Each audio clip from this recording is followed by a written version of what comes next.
This is Audible. Harper Audio presents Sleeping Murder by Agatha Christie, performed by Stephanie Cole. Chapter 1. A House. Gwenda Reed stood, shivering a little, on the quayside.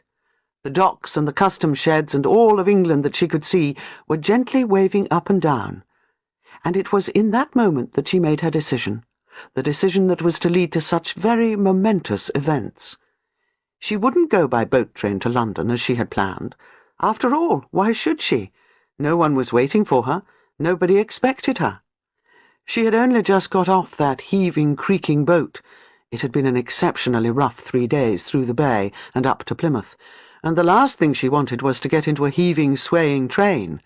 She would go to a hotel, a nice, firm, steady hotel, standing on good, solid ground, and she would get into a nice, steady bed that didn't creak and roll, and she would go to sleep, and the next morning— why, of course, what a splendid idea! She would hire a car, and she would drive slowly and without hurrying herself all through the south of England, looking about for a house, a nice house, the house that she and Giles had planned she should find. Yes, that was a splendid idea. In that way she would see something of England, of the England that Giles had told her about, and which she had never seen, although, like most New Zealanders, she called it home. At the moment, England was not looking particularly attractive. It was a grey day with rain imminent and a sharp, irritating wind blowing. Plymouth, Gwenda thought, as she moved forward obediently in the queue for passports and customs, was probably not the best of England. On the following morning, however, her feelings were entirely different. The sun was shining, the view from her window was attractive, and the universe in general was no longer waving and wobbling. It had steadied down. This was England at last, and here she was, Gwenda Reed, young married woman of 21, on her travels. Giles's return to England was uncertain. He might follow her in a few weeks. It might be as long as 6 months. His suggestion had been that Gwenda should precede him to England and should look about for a suitable house. They both thought it would be nice to have, somewhere, a permanency. Giles's job would always entail a certain amount of travelling. Sometimes Gwenda would come too. Sometimes the conditions would not be suitable. But they both liked the idea of having a home, some place of their own. Giles had inherited some furniture from an aunt recently, so that everything combined to make the idea a sensible and practical one. Since Gwenda and Giles were reasonably well off, the prospect presented no difficulties. Gwenda had demurred at first at choosing a house on her own. "We ought to do it together," she had said. But Giles had said laughingly, "I'm not much of a hand at houses. If you like it, I shall. A bit of a garden, of course, and not some brand-new horror, and not too big. Somewhere on the south coast was my idea. At any rate, not too far inland." "Was there any particular place?" Gwenda asked. But Giles said no. He'd been left an orphan young, they were both orphans, and had been passed around to various relations for holidays, and no particular spot had any particular association for him. It was to be Gwenda's house, and as for waiting until they could choose it together, suppose he were held up for 6 months. What would Gwenda do with herself all that time? Hang about in hotels? No, she was to find a house and get settled in. "What you mean is," said Gwenda, "do all the work." But she liked the idea of finding a home and having it all ready, cosy and lived in for when Giles came back. They had been married just 3 months, and she loved him very much. After sending for breakfast in bed, Gwenda got up and arranged her plans. She spent a day seeing Plymouth, which she enjoyed, and on the following day she hired a comfortable Daimler car and chauffeur and set off on her journey through England. The weather was good, and she enjoyed her tour very much. She saw several possible residences in Devonshire, but nothing that she felt was exactly right. There was no hurry. She would go on looking. She learnt to read between the lines of the house agent's enthusiastic descriptions and saved herself a certain number of fruitless errands. It was on a Tuesday evening, about a week later, that the car came gently down the curving hill road into Dilmouth, and on the outskirts of that still charming seaside resort past a for sale board, where, through the trees, a glimpse of a small white Victorian villa could be seen. Immediately, Gwenda felt a throb of appreciation, almost of recognition. This was her house. Already she was sure of it. She could picture the garden, the long windows. She was sure that the house was just what she wanted. It was late in the day, so she put up at the Royal Clarence Hotel and went to the house agents, whose name she had noted on the board, the following morning. Presently, armed with an order to view, she was standing in the old-fashioned long drawing-room, with its 2 French windows giving onto a flagged terrace, in front of which a kind of rockery, interspersed with flowering shrubs, fell sharply to a stretch of lawn below. Through the trees at the bottom of the garden, the sea could be seen. "This is my house," thought Gwenda. "It's home.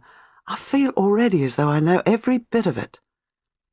The door opened, and a tall, melancholy woman with a cold in the head entered, sniffing.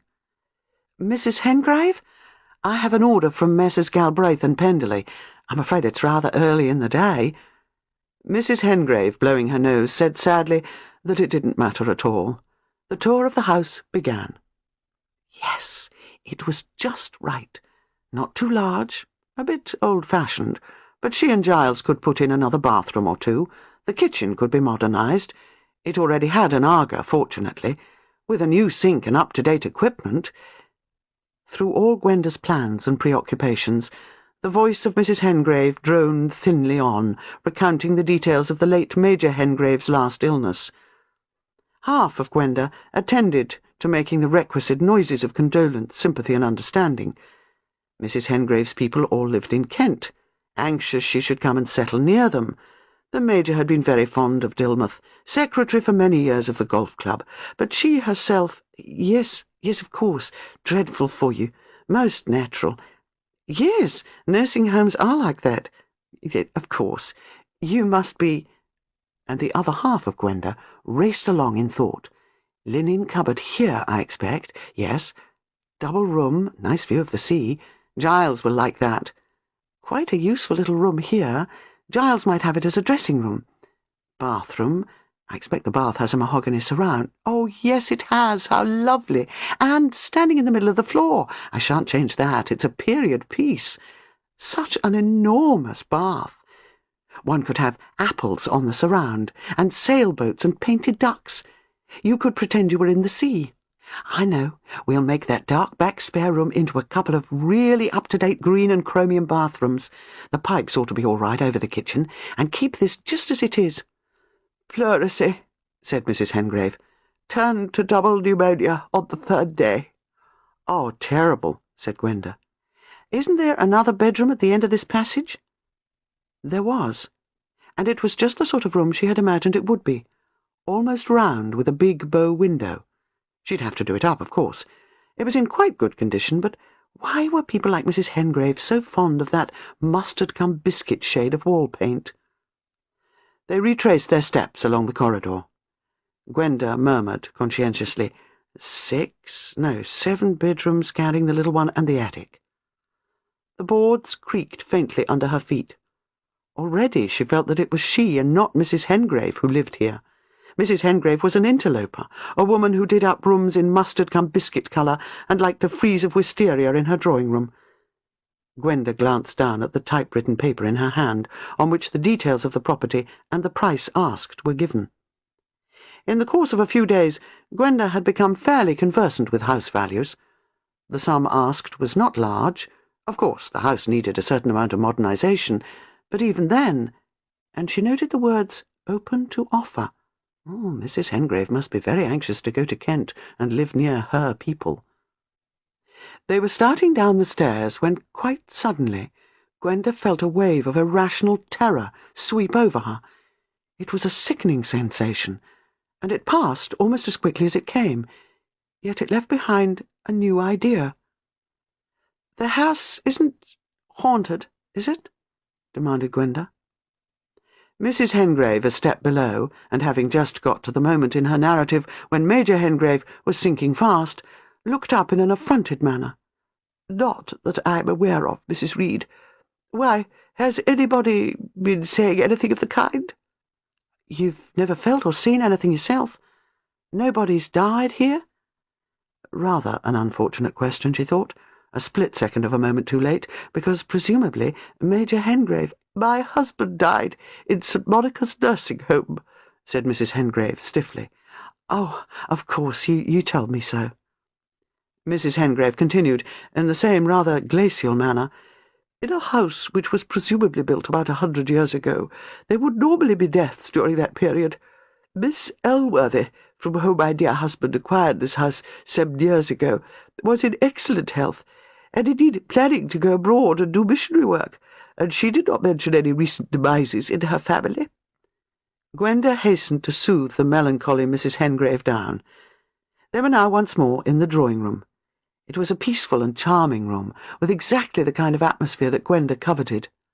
Her momentary panic just now seemed quite incomprehensible. What had come over her? There was nothing wrong with the house. Asking Mrs. Hengrave if she could take a look at the garden, she went out through the French windows onto the terrace. There should be steps here, thought Gwenda, going down to the lawn. But instead there was a vast uprising of forsythia, which at this particular place seemed to have got above itself and effectually shut out all view of the sea. Gwenda nodded to herself. She would alter all that.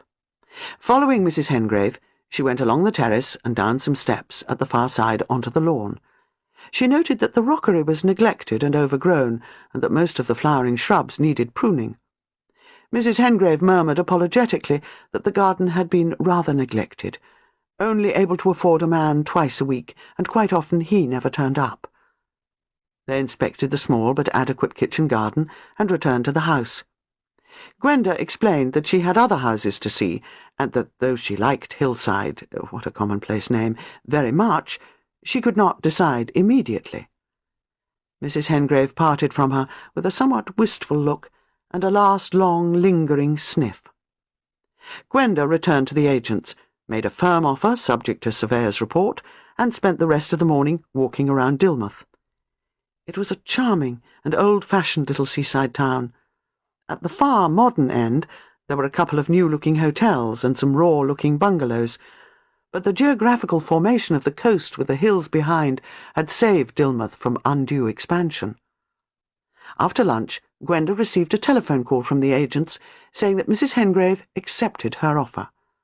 With a mischievous smile on her lips, Gwenda made her way to the post office and dispatched a cable to Giles. "Have bought a house. Love, Gwenda."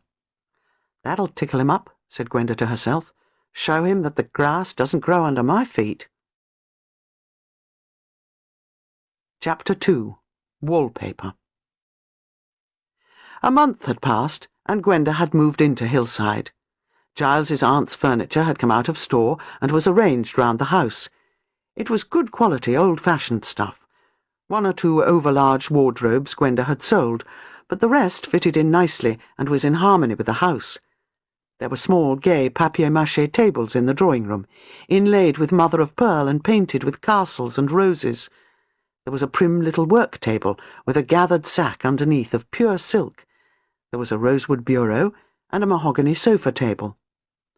The so-called easy chairs Gwenda had relegated to various bedrooms, and had bought 2 large, squashy wells of comfort for herself and Giles to stand each side of the fireplace. The large Chesterfield sofa was placed near the windows.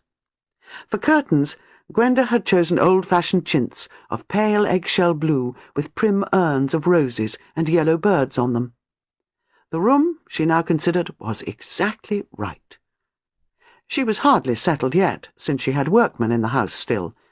They should have been out by now, but Gwenda rightly estimated that until she herself came into residence they would not go. The kitchen alterations were finished, the new bathrooms nearly so. For further decorating, Gwenda was going to wait a while. She wanted time to savour her new home and decide on the exact colour scheme she wanted for the bedrooms. The house was really in very good order, and there was no need to do everything at once. In the kitchen, a Mrs. Cocker was now installed, a lady of condescending graciousness, inclined to repulse Gwenda's over-democratic friendliness, but who, once Gwenda had been satisfactorily put in her place, was willing to unbend. On this particular morning, Mrs. Cocker deposited a breakfast tray on Gwenda's knees as she sat up in bed. "When there's no gentleman in the house," Mrs. Cocker affirmed, "a lady prefers her breakfast in bed." And Gwenda had bowed to this supposedly English enactment. "Scrambled this morning," Mrs. Cocker observed, referring to the eggs. "You said something about Finnan haddock, but you wouldn't like it in the bedroom. It leaves a smell. I'm giving it to you for your supper, creamed on toast." "Oh, thank you, Mrs. Cocker." Mrs. Cocker smiled graciously and prepared to withdraw. Gwenda was not occupying the big double bedroom. That could wait until Giles returned. She had chosen instead the end room, the one with the rounded walls and the bow window. She felt thoroughly at home in it and happy. Looking round her now, she exclaimed impulsively, "I do like this room." Mrs. Cocker looked round indulgently. "It is quite a nice room, madam, though small. By the bars on the window, I should say it had been the nursery at one time." "Oh, I never thought of that. Perhaps it has." "Ah, well," said Mrs. Cocker, with implication in her voice, and withdrew. "Once we have a gentleman in the house," she seemed to be saying, "who knows, a nursery may be needed." Gwenda blushed. She looked round the room. A nursery? Yes, it would be a nice nursery. She began furnishing it in her mind. A big doll's house there against the wall, and low cupboards with toys in them, a fire burning cheerfully in the grate, and a tall guard round it with things airing on the rail. But not this hideous mustard wall. No, she would have a gay wallpaper, something bright and cheerful, little bunches of poppies alternating with bunches of cornflowers. Yes, that would be lovely. She'd try and find a wallpaper like that. She felt sure she had seen one somewhere. One didn't need much furniture in the room. There were 2 built-in cupboards, but one of them, a corner one, was locked and the key lost. Indeed, the whole thing had been painted over, so that it could not have been opened for many years. She must get the men to open it up before they left. As it was, she hadn't got room for all her clothes. She felt more at home every day in Hillside. Hearing a throat being ponderously cleared and a short, dry cough through the open window, she hurried over her breakfast. Foster, the temperamental jobbing gardener, who was not always reliable in his promises, must be here today, as he had said he would be. Gwenda bathed, dressed, put on a tweed skirt and a sweater, and hurried out into the garden. Foster was at work outside the drawing-room window. Gwenda's first action had been to get a path made down through the rockery at this point. Foster had been recalcitrant, pointing out that the Forsythia would have to go, and the Wygela, and them there lilacs. But Gwenda had been adamant, and he was now almost enthusiastic about his task. He greeted her with a chuckle. "Looks like you're going back to old times, miss." He persisted in calling Gwenda miss. "Old times? How?" Foster tapped with his spade. "I come on the old steps, see? That's where they went, just as you want 'em now. Then someone planted 'em over and covered 'em up." "It was very stupid of them," said Gwenda. "You want a vista down to the lawn and the sea from the drawing-room window." Foster was somewhat hazy about a vista, but he gave a cautious and grudging assent. "I don't say, mind you, that it won't be an improvement. Gives you a view, and them shrubs made it dark in the drawing-room. Still, they was growing a treat. Never seen a healthier lot of forsythia. Lilacs ain't much, but them Wygelas costs money, and mind you, they're too old to replant." "Oh, I know, but this is much, much nicer." "Well," Foster scratched his head, "maybe 'tis." "It's right," said Gwenda, nodding her head. She asked suddenly, "Who lived here before the Hengraves? They weren't here very long, were they?" "Oh, matter 6 years or so. Didn't belong. Afore them, the Miss Elworthies, very churchy folk, low church, missions to the heathen. Once had a black clergyman staying here, they did. 4 of 'em there was, and their brother, but he didn't get much of a look in with all those women. But for them, now, let me see, it was Mrs. Findayson. Ah, she was real gentry, she was. She belonged. Was living here afore I was born." "Did she die here?" asked Gwenda. "Died out in Egypt or some such place. But they brought her home. She's buried up the churchyard. She planted that magnolia and those laburnums, and those pittisporers. Fond of shrubs she was." Foster continued. "Weren't none of those new houses built up along the hill then. Countrified it was. No cinema then, and none of they new shops, or that there parade on the front." His tone held the disapproval of the aged for all innovations. "Changes," he said with a snort. "Nothing but changes." "Well, I suppose things are bound to change," said Gwenda. "And after all, there are lots of improvements nowadays, aren't there?" "So they say. I ain't noticed 'em. Changes." He gestured towards the macrocarpa hedge on the left, through which the gleam of a building showed. "Used to be the cottage hospital, that used," he said. "Nice place and handy. Then they goes and builds a great place near to a mile out of town. 20 minutes walk if you want to get there on a visiting day, or threepence on the bus." He gestured once more towards the hedge. "'Tis a girls' school now. Moved in 10 years ago. Changes all the time. People takes a house nowadays, lives in it 10 or 12 years, then off they goes. Restless. What's the good of that? You can't do any proper planting unless you can look well ahead." Gwenda looked affectionately at the magnolia. "Like Mrs. Findison," she said. "Ah, she was the proper kind. Come here as a bride, she did. Brought up her children and married them, buried her husband, had her grandchildren down in the summers, and took off in the end when she was nigh on 80. Foster's tone held warm approval. Gwenda went back into the house, smiling a little. She interviewed the workman, and then returned to the drawing-room, where she sat down at the desk and wrote some letters. Amongst the correspondence that remained to be answered was a letter from some cousins of Giles who lived in London. Any time she wanted to come to London, they begged her to come and stay with them at their house in Chelsea. Raymond West was a well-known, rather than popular, novelist, and his wife Joan, Gwenda knew, was a painter. It would be fun to go and stay with them, though probably they would think she was a most terrible Philistine. Neither Giles nor I are a bit highbrow, reflected Gwenda. A sonorous gong boomed pontifically from the hall. Surrounded by a great deal of carved and tortured black wood, the gong had been one of Giles's aunt's prized possessions.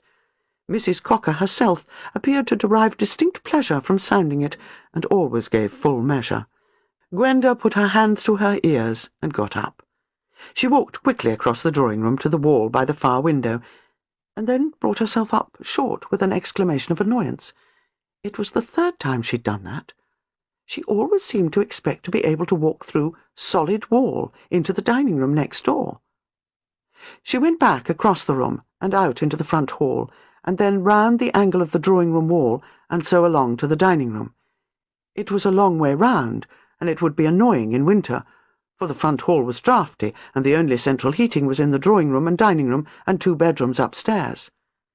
"I don't see," thought Gwenda to herself as she sat down at the charming Sheraton dining-table, which she had just bought at vast expense in lieu of Aunt Lavender's massive square mahogany one, "I don't see why I shouldn't have a doorway made through from the drawing-room to the dining-room.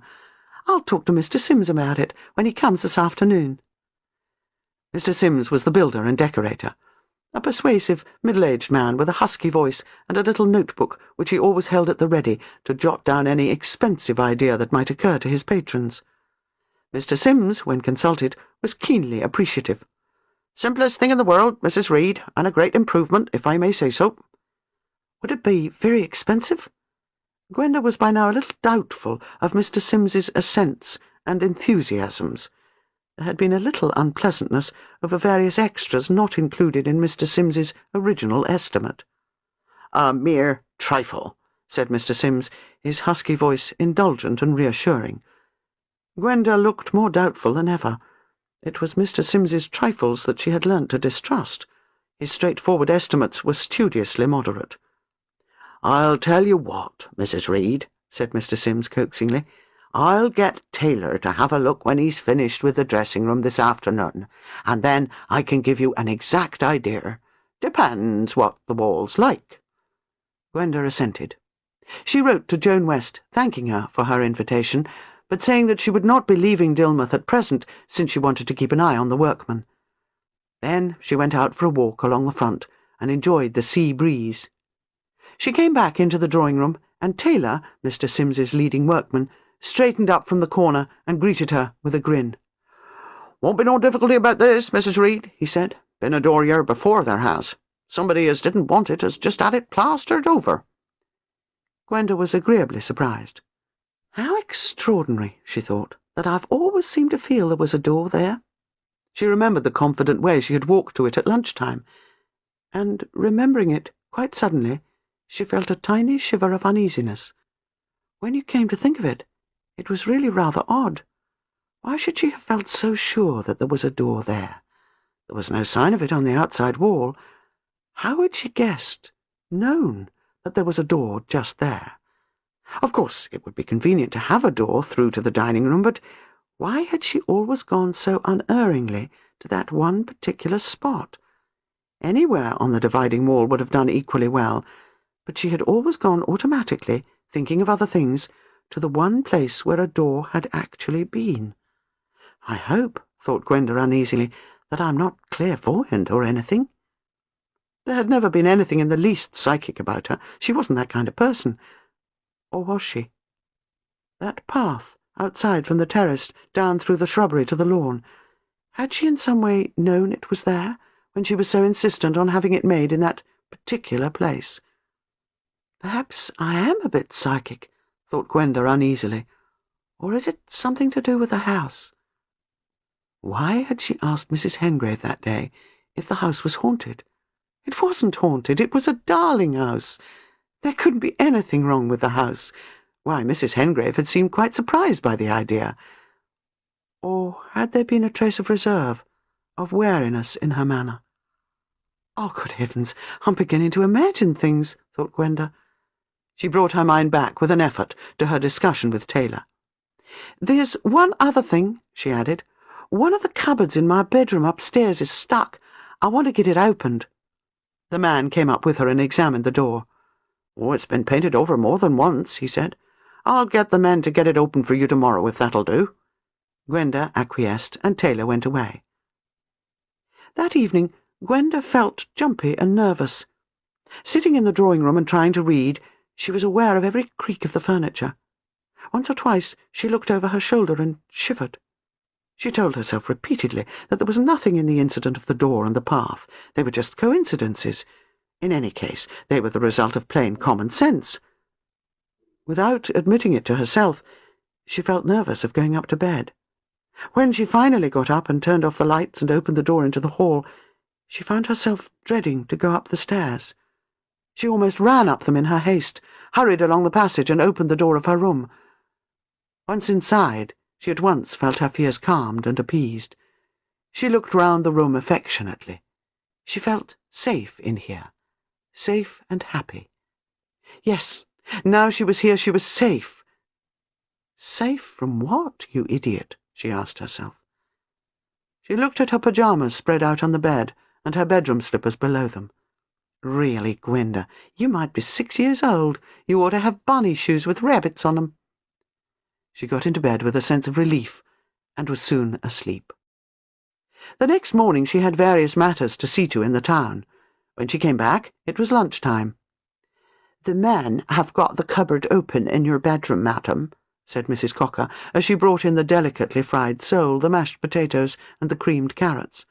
"Oh, good," said Gwenda. She was hungry and enjoyed her lunch. After having coffee in the drawing-room, she went upstairs to her bedroom. Crossing the room, she pulled open the door of the corner cupboard. Then she uttered a sudden, frightened little cry and stood staring. The inside of the cupboard revealed the original papering of the wall, which elsewhere had been done over in the yellowish wall paint. The room had once been gaily papered in a floral design, a design of little bunches of scarlet poppies alternating with bunches of blue cornflowers. Gwenda stood there, staring a long time. Then she went shakily over to the bed and sat down on it. Here she was, in a house she had never been in before, in a country she had never visited, and only 2 days ago she had lain in bed imagining a paper for this very room, and the paper she had imagined corresponded exactly with the paper that had once hung on the walls. Wild fragments of explanation whirled round in her head. Done, experiment with time, seeing forward instead of back. She could explain the garden path and the connecting door as coincidence, but there couldn't be coincidence about this. You couldn't conceivably imagine a wallpaper of such a distinctive design, and then find one exactly as you had imagined it. No, there was some explanation that eluded her, and that, yes, frightened her. Every now and then she was seeing, not forward, but back to some former state of the house. Any moment she might see something more, something she didn't want to see. The house frightened her. But was it the house or herself? She didn't want to be one of those people who saw things. She drew a long breath, put on her hat and coat, and slipped quickly out of the house. At the post office she sent the following telegram. West 19, Adway Square, Chelsea, London. May I change my mind and come to you tomorrow, Gwenda? She sent it, reply paid. Chapter 3. Cover Her Face. Raymond West and his wife did all they could to make young Giles's wife feel welcome. It was not their fault that Gwenda found them secretly rather alarming. Raymond, with his odd appearance, rather like a pouncing raven, his sweep of hair, and his sudden crescendos of quite incomprehensible conversation, left Gwenda round-eyed and nervous. Both he and Joan seemed to talk a language of their own. Gwenda had never been plunged into a highbrow atmosphere before, and practically all its terms were strange. "We've planned to take you to a show or two," said Raymond, while Gwenda was drinking gin and rather wishing she could have had a cup of tea after her journey. Gwenda brightened up immediately. "The ballet tonight at Sadler's Wells, and tomorrow we've got a birthday party on for my quite incredible Aunt Jane, the Duchess of Malfi, with Gielgud. And on Friday you simply must see They Walked Without Feet, translated from the Russian. Absolutely the most significant piece of drama for the last 20 years. It's at the Little Whitmore Theatre." Gwenda expressed herself grateful for these plans for her entertainment. After all, when Giles came home, they could go together to the musical shows and all that. She flinched slightly at the prospect of They Walked Without Feet, but supposed she might enjoy it, only the point about significant plays was that you usually didn't. "You'll adore my Aunt Jane," said Raymond. "She's what I should describe as a perfect period piece, Victorian to the core. All her dressing-tables have their legs swathed in chintz. She lives in a village, the kind of village where nothing ever happens, exactly like a stagnant pond." "Something did happen there once," his wife said dryly.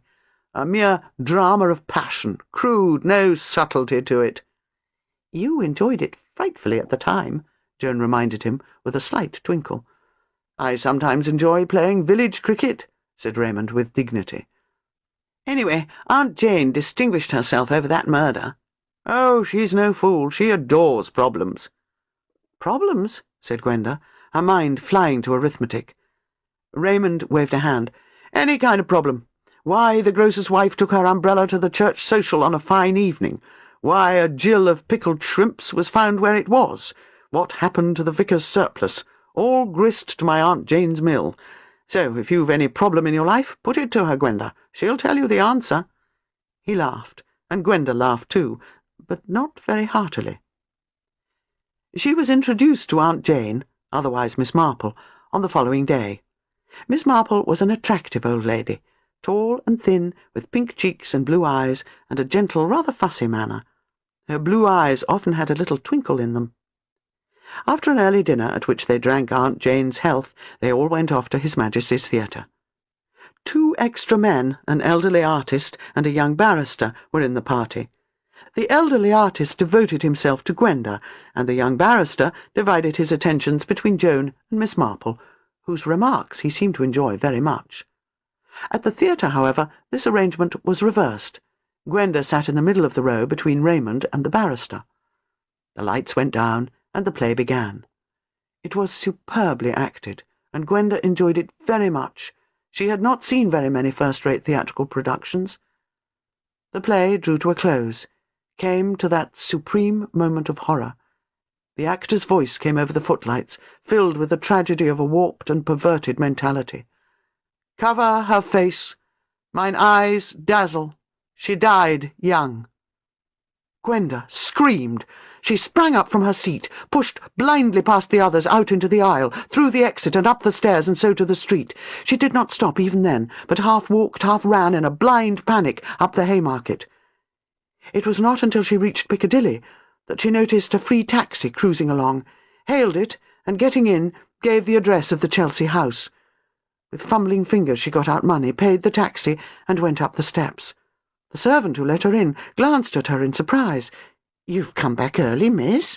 Didn't you feel well?" Yes, I felt faint." "Would you like anything, miss? Some brandy?" No, nothing. I'll go straight up to bed." She ran up the stairs to avoid further questions. She pulled off her clothes, left them on the floor in a heap and got into bed. She lay there, shivering, her heart pounding, her eyes staring at the ceiling. She did not hear the sound of fresh arrivals downstairs, but after about 5 minutes the door opened and Miss Marple came in. She had 2 hot water bottles tucked under her arm and a cup in her hand. Gwenda sat up in bed, trying to stop her shivering. "Oh, Miss Marple, I'm frightfully sorry. I don't know what... It was awful of me. Are they very annoyed with me?" "Now, don't worry, my dear child," said Miss Marple. "Just tuck yourself up warmly with these hot water bottles." "I don't really need a hot water bottle." "Oh, yes, you do. That's right. And now drink this cup of tea." It was hot and strong and far too full of sugar, but Gwenda drank it obediently. The shivering was less acute now. "Just lie down now and go to sleep," said Miss Marple. "You've had a shock, you know. We'll talk about it in the morning. Don't worry about anything. Just go to sleep." She drew the covers up, smiled, patted Gwenda, and went out. Downstairs, Raymond was saying irritably to Joan, "What on earth was the matter with the girl? Did she feel ill or what?" "My dear Raymond, I don't know. She just screamed. I suppose the play was a bit too macabre for her." "Well, of course, Webster is a bit grisly, but I shouldn't have thought—" He broke off as Miss Marple came into the room. "Is she all right?" "Oh, yes, I think so. She's had a bad shock, you know." "Shock? Just seeing a Jacobean drama?" "I think there must be a little more to it than that," said Miss Marple thoughtfully. Gwenda's breakfast was sent up to her. She drank some coffee and nibbled a little piece of toast. When she got up and came downstairs, Joan had gone to her studio. Raymond was shut up in his workroom, and only Miss Marple was sitting by the window, which had a view over the river. She was busily engaged in knitting. She looked up with a placid smile as Gwenda entered. "Good morning, my dear. You're feeling better, I hope?" "Oh, yes, I'm quite all right. How I could make such an utter idiot of myself last night, I don't know. Are they very mad with me?" "Oh, no, my dear. They quite understand." "Understand what?" Miss Marple glanced up over her knitting.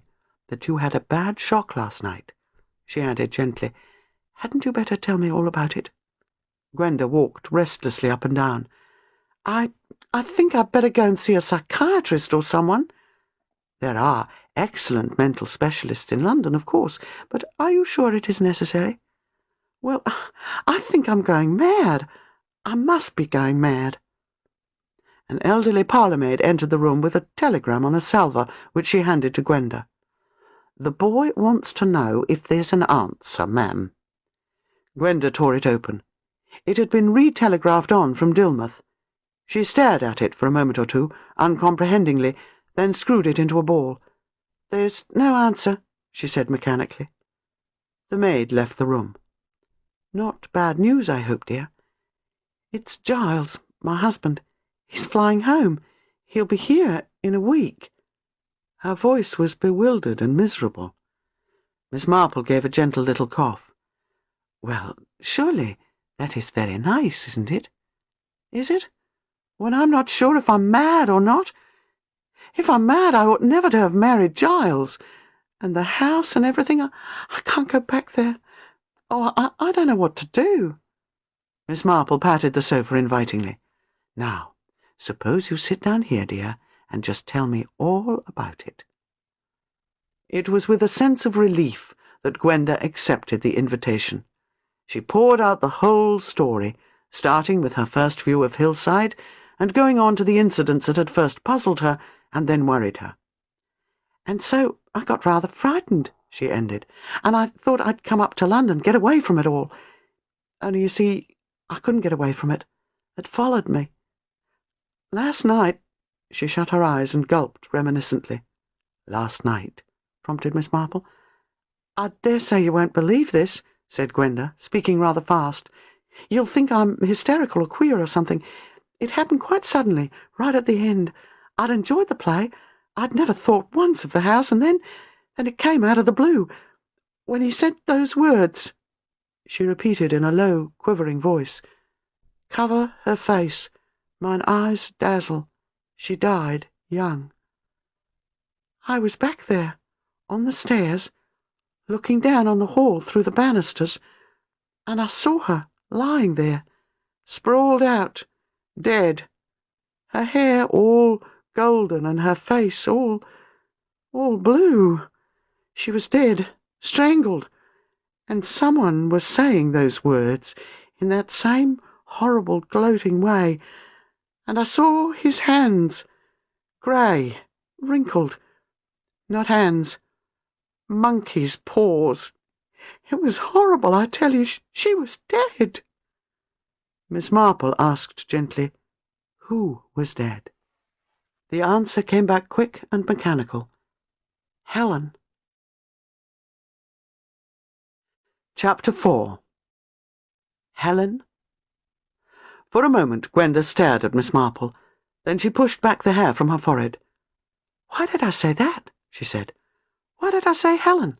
I don't know any Helen." She dropped her hands with a gesture of despair. "You see," she said, "I'm mad. I imagine things.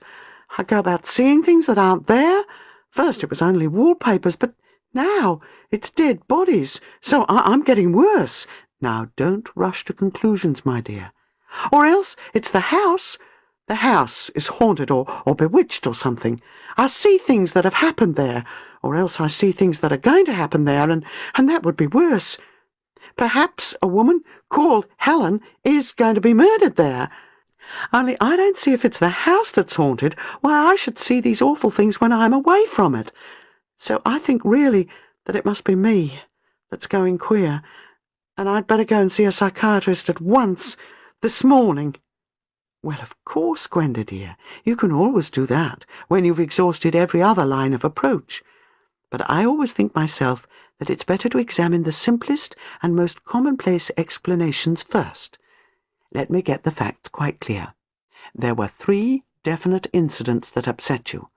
A path in the garden that had been planted over, but that you felt was there, a door that had been bricked up, and a wallpaper which you imagined correctly and in detail without having seen it. Am I right?" "Yes." "Well, the easiest, the most natural explanation would be that you had seen them before." "In another life, you mean?" "Well, no, dear. I mean in this life. I mean that they might be actual memories." "But I've never been in England until a month ago, Miss Marple." "You're quite sure of that, my dear?" "Of course I'm sure. I've lived near Christchurch in New Zealand all my life." "Were you born there?" No, I was born in India. My father was a British Army officer. My mother died a year or 2 after I was born, and he sent me back to her people in New Zealand to bring up. Then he himself died a few years later." "You don't remember coming from India to New Zealand?" "Not really. I do remember, frightfully vaguely, being on a boat, a round window thing, a porthole, I suppose, and a man in white uniform, with a red face and blue eyes and a mark on his chin, a scar, I suppose. He used to toss me up in the air, and I remember being half frightened and half loving it, but it's all very fragmentary." "Do you remember a nurse, or an ayah?" "Or not an ayah. Nanny. I remember Nanny, because she stayed for some time, until I was 5 years old. She cut ducks out of paper. Yes, she was on the boat. She scolded me when I cried because the captain kissed me and I didn't like his beard." Now, that's very interesting, dear, because you see, you are mixing up two different voyages. In one, the captain had a beard, and in the other, he had a red face and a scar on his chin. Yes, Gwenda considered. I suppose I must be. It seems possible to me, said Miss Marple, that when your mother died, your father brought you to England with him first, and that you actually lived at this house, Hillside. You've told me, you know, that the house felt like home to you as soon as you got inside it, and that room you chose to sleep in, it was probably your nursery. It was a nursery. There were bars on the windows. You see, it had this pretty gay paper of cornflowers and poppies. Children remember their nursery walls very well. I've always remembered the mauve irises on my nursery walls, and yet I believe it was repapered when I was only 3. And that's why I thought at once of the toys, the doll's house and the toy cupboards. Yes, and the bathroom, the bath with the mahogany surround. You told me that you thought of sailing ducks in it as soon as you saw it. Gwenda said thoughtfully, It's true that I seemed to know right away just where everything was, the kitchen and the linen cupboard, and that I kept thinking there was a door through from the drawing room to the dining room. But surely it's quite impossible that I should come to England and actually buy the identical house I'd lived in long ago. It's not impossible, my dear. It's just a very remarkable coincidence. And remarkable coincidences do happen. Your husband wanted a house on the south coast. You were looking for one, and you passed a house that stirred memories and attracted you. It was the right size and a reasonable price, and so you bought it. No, it's not too wildly improbable. Had the house been merely what is called, perhaps rightly, a haunted house, you would have reacted differently, I think. But you had no feeling of violence or repulsion, except, so you have told me, at one very definite moment, and that was when you were just starting to come down the staircase and looking down into the hall. Some of the scared expression came back into Gwenda's eyes. She said, You mean that Helen, that's true too? Miss Marple said very gently, Well, I think so, my dear. I think we must face the position that if the other things are memories, that is a memory too. That I really saw someone killed, strangled, and lying there dead? I don't suppose you knew consciously that she was strangled. That was suggested by the play last night, and fits in with your adult recognition of what a blue convulsed face must mean. I think a very young child, creeping down the stairs, would realize violence and death and evil, and associate them with a certain series of words. For I think there's no doubt that the murderer actually said those words. It would be a very severe shock to a child. Children are odd little creatures. If they are badly frightened, especially by something they don't understand, they don't talk about it. They bottle it up. Seemingly, perhaps, they forget it. But the memory is still there, deep down. Gwenda drew a deep breath. And you think that's what happened to me? But why don't I remember it all now? One can't remember to order, and often when one tries to, the memory goes further away. But I think there are 1 or 2 indications that that is what did happen. For instance, when you told me just now about your experience in the theatre last night, you used a very revealing turn of words. You said you seemed to be looking through the banisters. But normally, you know, one doesn't look down into a hall through the banisters, but over them. Only a child would look through. That's clever of you, said Gwenda appreciatively. These little things are very significant. But who was Helen? Asked Gwenda in a bewildered way. Tell me, my dear, are you still quite sure it was Helen? Yeah. It's frightfully odd, because I don't know who Helen is, but at the same time I do know. I know that it was Helen lying there. How am I going to find out more? Well, I think the obvious thing to do is to find out definitely if you ever were in England as a child, or if you could have been. Your relatives, Gwenda interrupted. Aunt Allison, she would know, I'm sure. Then I should write to her by airmail. Tell her circumstances have arisen which make it imperative for you to know if you have ever been in England. You would probably get an answer by airmail by the time your husband arrives." "Oh, thank you, Miss Marple. You've been frightfully kind. And I do hope what you've suggested is true, because if so, well, it's quite all right. I mean, it won't be anything supernatural." Miss Marple smiled. "I hope it turns out as we think. I am going to stay with some old friends of mine in the north of England the day after tomorrow. I shall be passing back through London in about 10 days. If you and your husband are here then, or if you have received an answer to your letter, I should be very curious to know the result." "Of course, dear Miss Marple.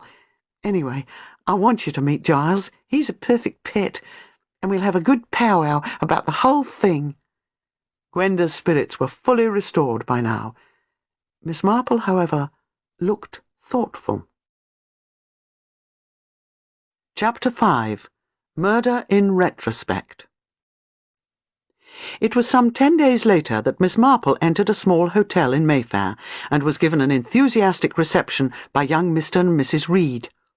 "This is my husband, Miss Marple. Giles, I can't tell you how kind Miss Marple was to me." "I'm delighted to meet you, Miss Marple. I hear Gwenda nearly panicked herself into a lunatic asylum." Miss Marple's gentle blue eyes summed up Giles Reed favourably. A very likeable young man, tall and fair, with a disarming way of blinking every now and then out of a natural shyness. She noted his determined chin and the set of his jaw. "We'll have tea in the little waiting room, the dark one," said Gwenda. "Nobody ever comes there. And then we can show Miss Marple Aunt Alison's letter. Yes," she added, as Miss Marple looked up sharply, "it's come, and it's almost exactly what she thought." Tea over, the airmail letter was spread out and read. "Dearest Gwenda," Miss Danby had written, "I was much disturbed to hear you had had some worrying experience. To tell you the truth, it had really entirely escaped my memory that you had actually resided for a short time in England as a young child. Your mother, my sister Megan, met your father, Major Halliday, when she was on a visit to some friends of ours at the time stationed in India. They were married, and you were born there. About 2 years after your birth, your mother died. It was a great shock to us, and we wrote to your father, with whom we had corresponded, but whom actually we had never seen, begging him to entrust you to our care, as we would be only too glad to have you, and it might be difficult for an army man stranded with a young child. Your father, however, refused, and told us he was resigning from the army and taking you back with him to England. He said he hoped we would at some time come over and visit him there. I understand that on the voyage home your father met a young woman, became engaged to her, and married her as soon as he got to England. The marriage was not, I gather, a happy one, and I understand they parted about a year later. It was then that your father wrote to us and asked if we were still willing to give you a home. I need hardly tell you, my dear, how happy we were to do so. You were sent out to us in the charge of an English nurse, and at the same time your father settled the bulk of his estate upon you and suggested that you might legally adopt our name. This, I may say, seemed a little curious to us, but we felt that it was kindly meant and intended to make you more one of the family. We did not, however, adopt that suggestion. About a year later, your father died in a nursing home. I surmise that he had already received bad news about his health at the time when he sent you out to us. I'm afraid I cannot tell you where you lived whilst with your father in England. His letter naturally had the address on it at the time, but that is now 18 years ago, and I'm afraid one doesn't remember such details. It was in the south of England, I know, and I fancy Dilmouth is correct. I had a vague idea it was Dartmouth, but the two names are not unlike. I believe your stepmother married again, but I have no recollection of her name, nor even of her unmarried name, though your father had mentioned it in the original letter telling of his remarriage. We were, I think, a little resentful of his marrying again so soon, but of course one knows that on board ship the influence of propinquity is very great, and he may also have thought that it would be a good thing on your account. It seemed stupid of me not to have mentioned to you that you had been in England, even if you didn't remember the fact, but as I say, the whole thing had faded from my mind. Your mother's death in India, and your subsequently coming to live with us, always seemed the important points. I hope this is all cleared up now. I do trust Giles will soon be able to join you. It is hard for you both being parted at this early stage. All my news in my next letter, as I am sending this off hurriedly in answer to your wire. Your loving aunt, Alison Danby. P.S. You do not say what your worrying experience was. You see, said Gwenda, it's almost exactly as you suggested. Miss Marple smoothed out the flimsy sheet. Yes, indeed. The common-sense explanation. I found, you know, that is so often right. Well, I'm very grateful to you, Miss Marple, said Giles. Poor Gwenda was thoroughly upset, and I must say, I'd have been rather worried myself to think that Gwenda was clairvoyant or psychic or something. It might be a disturbing quality in a wife, said Gwenda, unless you've always led a thoroughly blameless life. Which I have, said Giles. And the house? What do you feel about the house? Asked Miss Marple. Oh, that's all right. We're going down tomorrow. Giles is dying to see it. I don't know whether you realise it, Miss Marple, said Giles, but what it amounts to is that we've got a first-class murder mystery on our hands. Actually, on our very doorstep, or, more accurately, in our front hall. I had thought of that, yes, said Miss Marple slowly. And Giles simply loves detective stories, said Gwenda. Well, I mean, it is a detective story. Body in the hall of a beautiful strangled woman, nothing known of her but her Christian name. Of course, I know it's nearly 20 years ago. There can't be any clues after all this time, but one can at least cast about and try to pick up some of the threads. Oh, I dare say one won't succeed in solving the riddle. I think you might, said Miss Marple, even after 18 years. Yes, I think you might. But at any rate, it won't do any harm to have a really good try. Giles paused, his face beaming. Miss Marple moved uneasily. Her face was grave, almost troubled. But it might do a great deal of harm, she said. I would advise you both, oh yes, I really would advise it very strongly, to leave the whole thing alone. Leave it alone? Our very own murder mystery, if it was murder. It was murder, I think, and that's why I should leave it alone. Murder isn't, it really isn't, a thing to tamper with light-heartedly. Giles said, But Miss Marple, if everybody felt like that, she interrupted him. Oh, I know. There are times when it is one's duty, an innocent person accused, suspicion resting on various other people, a dangerous criminal at large who may strike again. But you must realize that this murder is very much in the past. Presumably it wasn't known for murder. If so, you would have heard fast enough from your old gardener or someone down there. A murder, however long ago, is always news. No, the body must have been disposed of somehow, and the whole thing never suspected. Are you sure, are you really sure, that you are wise to dig it all up again? Miss Marple, cried Gwenda, you sound really concerned. I am, my dear. You are two very nice and charming young people, if you will allow me to say so. You are newly married and happy together. Don't, I beg of you, start to uncover things that may, how shall I put it, that may upset and distress you. Gwenda stared at her. You're thinking of something special, of something... What is it you're hinting at? Not hinting, my dear. Just advising you, because I've lived a long time and know how very upsetting human nature can be, to let well alone. That's my advice.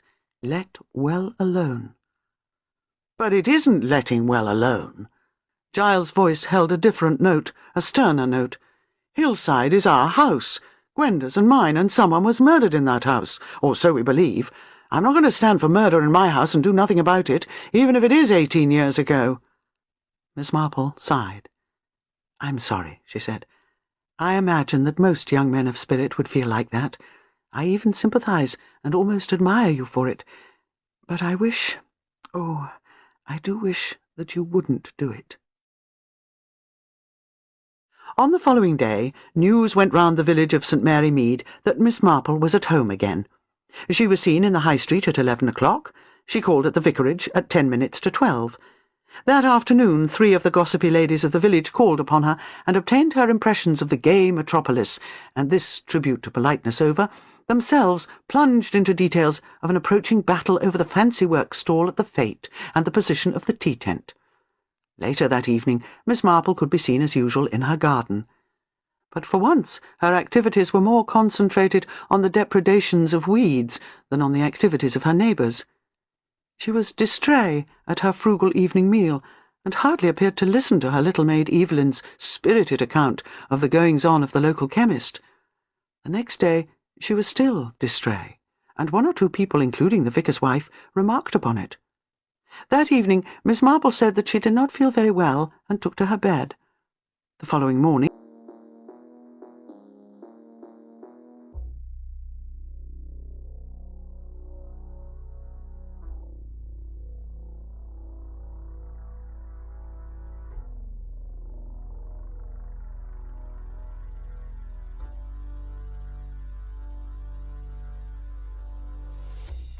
This love is ill. I wish that it was different. This love is ill. I wish that it was different.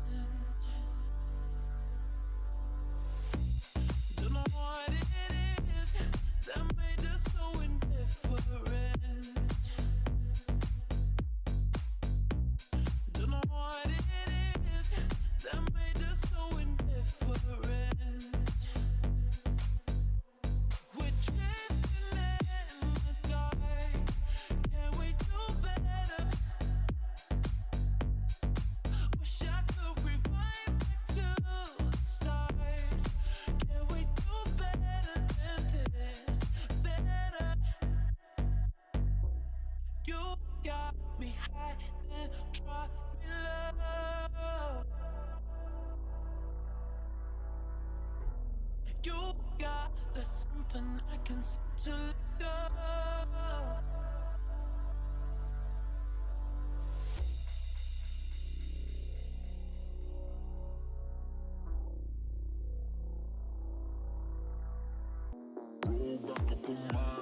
she sent for Dr. Haydock.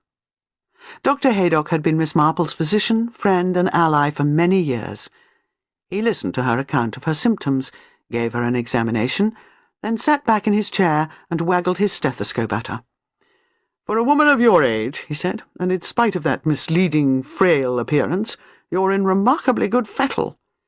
"I'm sure my general health is sound," said Miss Marple, "but I confess I do feel a little overtired, a little run down." "You've been gallivanting about, late nights in London." "That, of course. I do find London a little tiring nowadays, and the air so used up, not like fresh seaside air." "The air of St. Mary Mead is nice and fresh." "But often damp and rather muggy. Not, you know, exactly bracing." Dr. Haydock eyed her with a dawning of interest.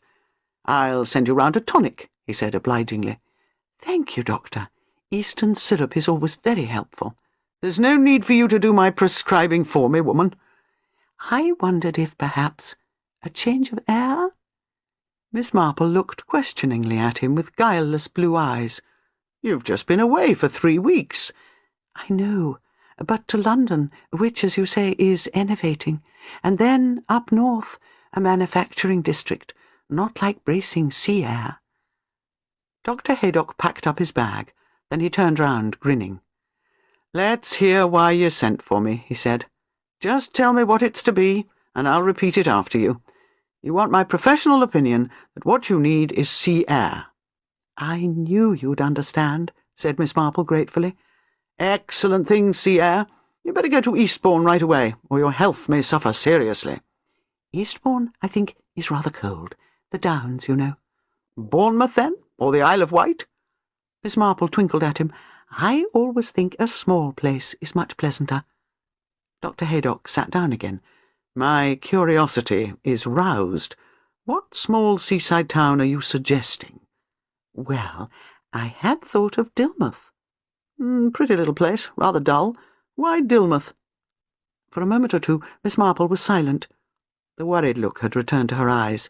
She said, "Supposing that one day, by accident, you turned up a fact that seemed to indicate that many years ago, 19 or 20, a murder had occurred. That fact was known to you alone. Nothing of the kind had ever been suspected or reported. What would you do about it?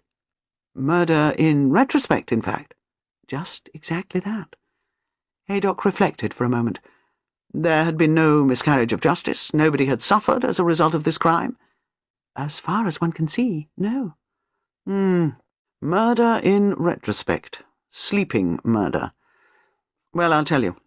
I'd let sleeping murder lie. That's what I'd do. Messing about with murder is dangerous. It could be very dangerous. That's what I'm afraid of. People say a murderer always repeats his crimes. Well, that's not true. There's a type who commits a crime, manages to get away with it, and is darn careful never to stick his neck out again. I won't say they live happily ever after. I don't believe that's true. There are many kinds of retribution, but outwardly at least all goes well. Perhaps that was so in the case of Madeline Smith, or again in the case of Lizzie Borden. It was not proven in the case of Madeline Smith, and Lizzie was acquitted. But many people believe both of those women were guilty. I could name you others. They never repeated their crimes. One crime gave them what they wanted, and they were content. But suppose some danger had menaced them. I take it your killer, whoever he or she is, was one of that kind. He committed a crime and got away with it, and nobody suspected. But supposing somebody goes poking about, digging into things, turning up stones and exploring avenues, and finally perhaps hitting the target, what's your killer going to do about it? Just stay there smiling while the hunt comes nearer and nearer? No, if there's no principle involved, I'd say, let it alone. He repeated his former phrase, let sleeping murder lie. He added firmly, and those are my orders to you. Let the whole thing alone. But it's not I who am involved. It's two very delightful children. Let me tell you. She told him the story, and Haydock listened. Extraordinary, he said when she'd finished. Extraordinary coincidence. Extraordinary business altogether. I suppose you see what the implications are. Oh, of course, but I don't think it's occurred to them yet. It will mean a good deal of unhappiness, and they'll wish they'd never meddled with the thing. Skeletons should be kept in their cupboards. Still, you know, I can quite see young Giles's point of view. Dash it all, I couldn't leave the thing alone myself. Even now I'm curious.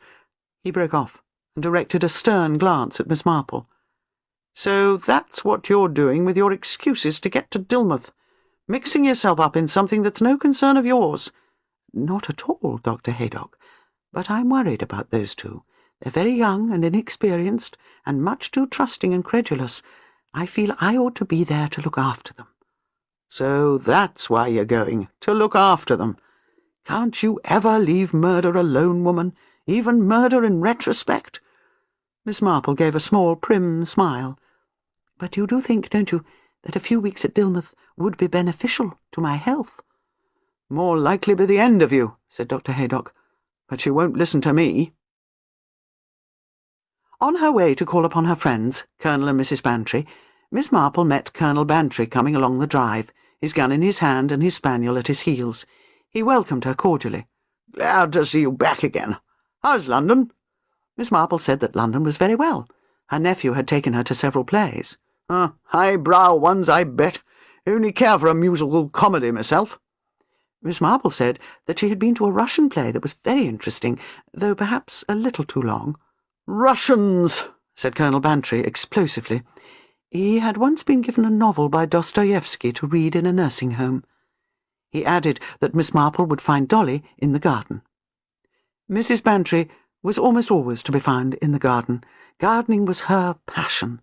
Her favourite literature was bulb catalogues, and her conversation dealt with primulas, bulbs, flowering shrubs, and alpine novelties.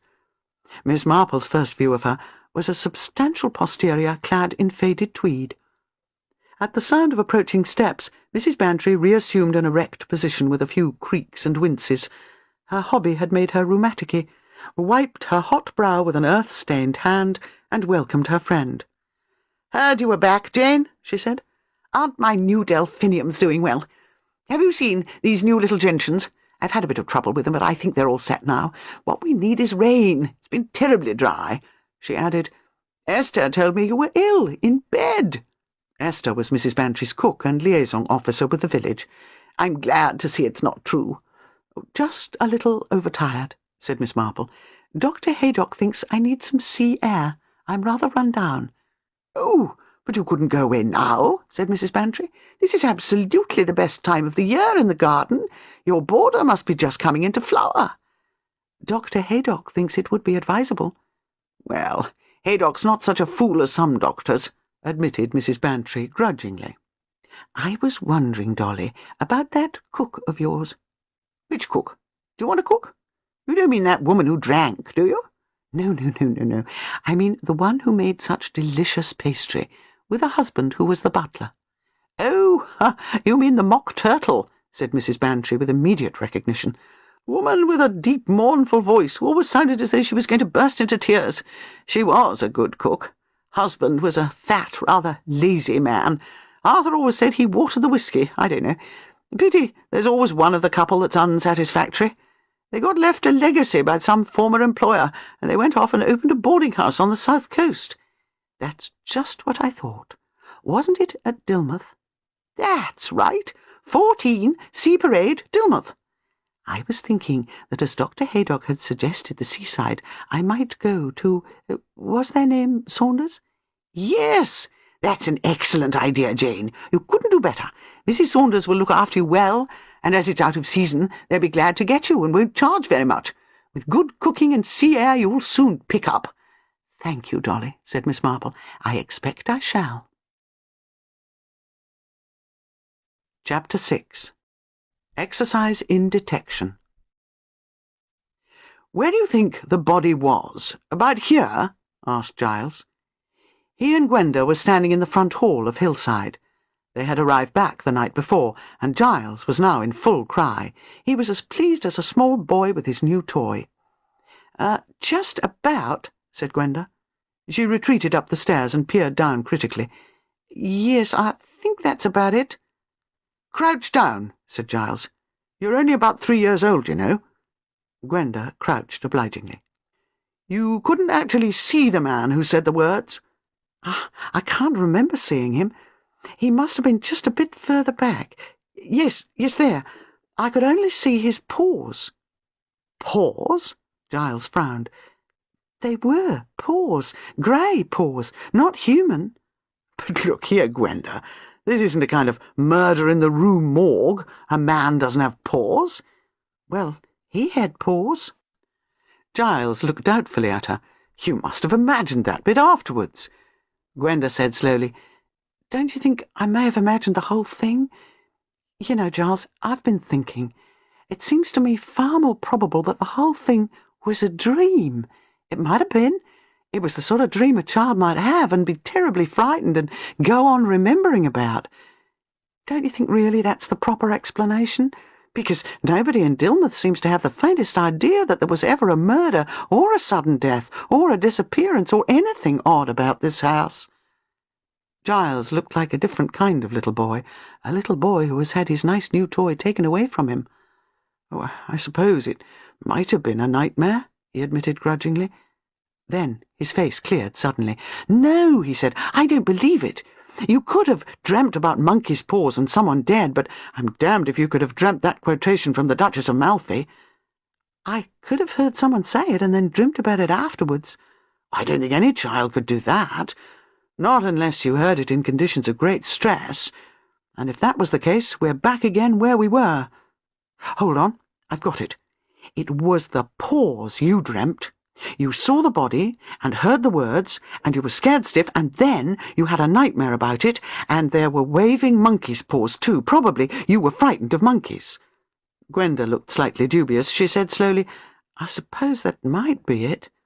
I wish you could remember a bit more. Come down here in the hall. Shut your eyes. Think. Now, doesn't anything more come back to you?" "No, it doesn't, Giles. The more I think, the further it all goes away. I mean, I'm beginning to doubt now if I ever really saw anything at all. Perhaps the other night I just had a brainstorm in the theatre."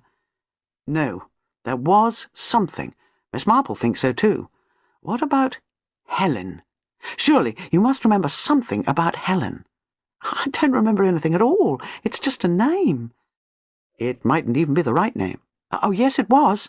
It was Helen. Gwenda looked obstinate and convinced. Then, if you're so sure it was Helen, you must know something about her, said Giles reasonably. Did you know her well? Was she living here or just staying here? I tell you, I don't know. Gwenda was beginning to look strained and nervy. Giles tried another tack. Who else can you remember? Your father? No. I mean, I can't tell. There was always his photograph, you see. Aunt Alison used to say, "That's your daddy." I don't remember him here, in this house. And no servants, nurses, anything like that? No. No, the more I try to remember, the more it's all a blank. The things I know are all underneath, like walking to that door automatically. I didn't remember a door there. Perhaps if you wouldn't worry me so much, Giles, things would come back more.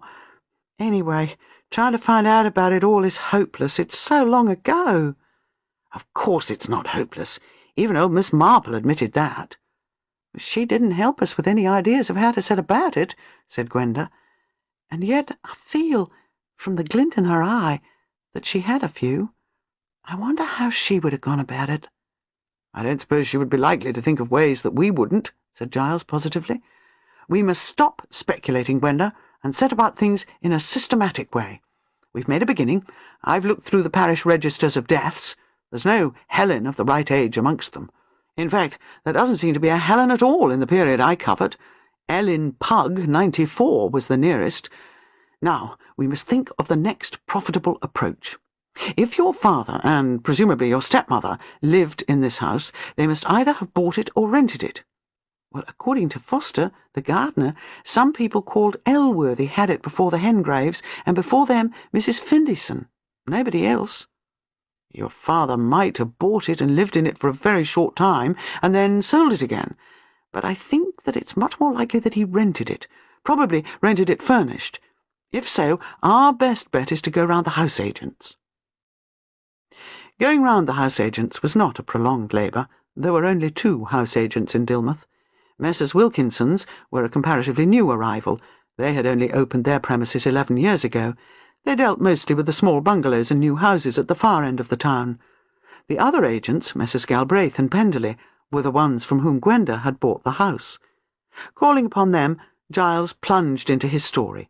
He and his wife were delighted with Hillside and with Dilmouth generally. Mrs. Reed had only just discovered that she had actually lived in Dilmouth as a small child.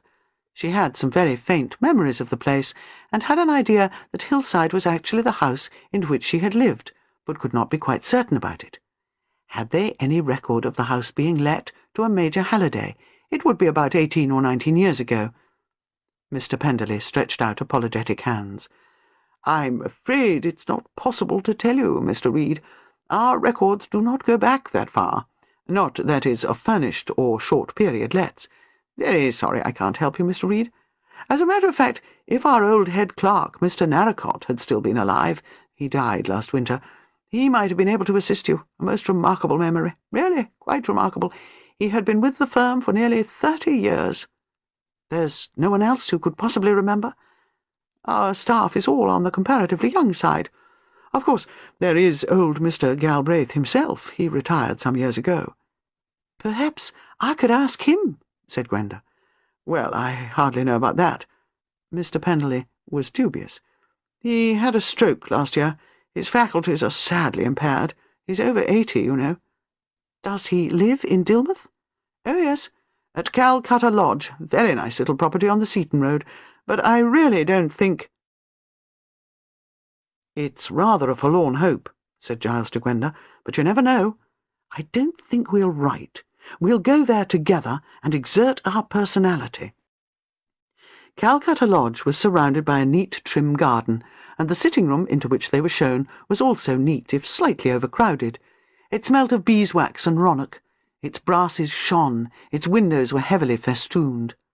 A thin, middle-aged woman with suspicious eyes came into the room. Giles explained himself quickly, and the expression of one who expects to have a vacuum cleaner pushed at her left Miss Galbraith's face. "I'm sorry, but I really don't think I can help you," she said. "It's so long ago, isn't it?" One does sometimes remember things, said Gwenda. Of course, I shouldn't know anything myself. I never had any connection with the business. Major Halliday, you said? No, I never remember coming across anyone in Dilmouth of that name. Your father might remember, perhaps, said Gwenda. Father? Miss Galbraith shook her head. He doesn't take much notice nowadays, and his memory's very shaky. Gwenda's eyes were resting thoughtfully on a Benares brass table, and they shifted to a procession of ebony elephants marching across the mantelpiece. I thought he might remember, perhaps, she said, because my father had just come from India. Your house is called Calcutta Lodge? She paused, interrogatively. Yes, said Miss Galbraith. Father was out in Calcutta for a time, in business there. Then the war came, and in 1920 he came into the firm here, but would have liked to go back, he always says.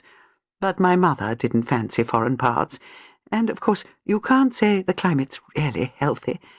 Well, I don't know. Perhaps you'd like to see my father. I don't know if it's one of his good days. She led them into a small black study. Here, propped up in a big, shabby leather chair, sat an old gentleman with a white walrus moustache. His face was pulled slightly sideways. He eyed Gwenda with distinct approval as his daughter made the introduction. "Memory's not what it used to be," he said in a rather indistinct voice. "Halliday, you say? No, I don't remember the name. Knew a boy at school in Yorkshire, but that's 70-odd years ago." "He rented Hillside, we think," said Giles. "Hillside? Was it called Hillside then?" Mr. Galbraith's one movable eyelid snapped shut and open. "Findison lived there. Fine woman." "My father might have rented it furnished. He'd just come from India." "India? India, do you say? I remember a fellow, army man. He knew that old rascal Mohammed Hassan, who cheated me over some carpets. Had a young wife and a baby. A little girl." "That was me," said Gwenda firmly. "Indeed? You don't say so. Well, well, time flies. Now, what was his name? Wanted a place furnished. Yes, Mrs. Findison had been ordered to Egypt or some such place for the winter, all tomfoolery. Now, what was his name?" "Halliday," said Gwenda. "That's right, my dear. Halliday. Major Halliday. Nice fellow. Very pretty wife. Quite young. Fair-haired. Wanted to be near her people or something like that. Yes, very, very pretty." "Who were her people?" "Oh, no idea at all. No idea. You don't look like her." Gwenda nearly said, "She was only my stepmother," but refrained from complicating the issue. She said, "What did she look like?" Unexpectedly, Mr. Galbraith replied, "Looked worried. That's what she looked. Worried. Yes, very nice fellow, that major chap. Interested to hear I'd been out in Calcutta. Not like these chaps that have never been out of England. Narrow, that's what they are. Now I've seen the world. What was his name, that army chap? Wanted a furnished house." He was like a very old gramophone, repeating a worn record. "St. Catherine's, that's it. Took St. Catherine's. 6 guineas a week, while Mrs. Findison was in Egypt. Died there, poor soul. House was put up for auction. Who bought it now? Elworthy's, yes, that's it. Pack of women, sisters. Changed the name. Said St. Catherine's was poopish. Very down on anything poopish. Used to send out tracts. Plain women, all of them. Took an interest in the blacks. Send 'em out trousers and Bibles. Very strong on converting the heathen." He sighed suddenly and leant back. "Long time ago," he said fretfully. "Can't remember names. Chap from India. Nice chap. Oh, I'm tired, Gladys. I'd like my tea." Giles and Gwenda thanked him, thanked his daughter, and came away. "So, that's proved," said Gwenda. "My father and I were at Hillside. What do we do next?" "I've been an idiot," said Giles. "Somerset House." "What's Somerset House?" asked Gwenda. "It's a record office where you can look up marriages. I'm going there to look up your father's marriage. According to your aunt, your father was married to his second wife immediately on arriving in England. Don't you see, Gwenda? It ought to have occurred to us before. It's perfectly possible that Helen may have been a relation of your stepmother's, a younger sister perhaps. Anyway, once we know what her surname was, we may be able to get on to someone who knows about the general setup at Hillside. Remember, the old boys said they wanted a house in Dilmouth to be near Mrs. Halliday's people. If her people live near here, we may get something." "Giles," said Gwenda, "I think you're wonderful." Giles did not, after all, find it necessary to go to London. Though his energetic nature always made him prone to rush hither and thither and try to do everything himself, he admitted that a purely routine inquiry could be delegated. He put To keep listening to this audiobook, I've left you a link in the description so you can do it, at no cost thanks to Audible's 30-day free trial.